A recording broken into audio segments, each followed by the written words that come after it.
Hi guys! Hi everyone! Good evening! This is Manay Gina and welcome back sa aking YouTube channel.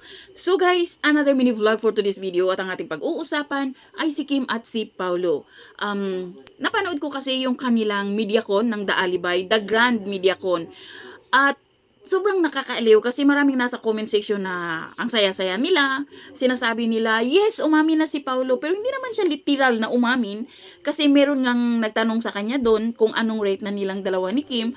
At ayun nga, sinagot ni Paulo. Si Kim naman on the other side, merong tinanong sa kanya kung ano yung bulaklak nung Valentine's Day na kanyang pinost at sinabi niyang, ay girl pala ako. At yun nga, may sagot din si Kim. So lahat ito guys, panoorin natin ang sagot ni Kim at ang sagot ni Paulo Abilino. Let's watch this. 100 yung score. No. Tapos yung post mo, Kim, sabi mo, ay, babae pala ako. Ganun, tama. Yes, ang dami kasing mga babae naglalakad sa daan nung araw na yun. Oo. Siyempre nadadaanan ko lang, galing ako showtime. Dami naman mga naglalakad na nakahawak ng bulaklak.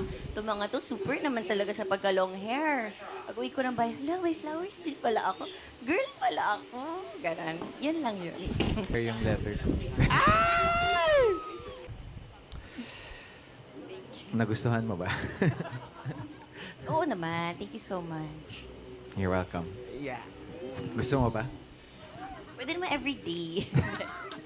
Oh, mulubi. Kaya mo yan, Nats.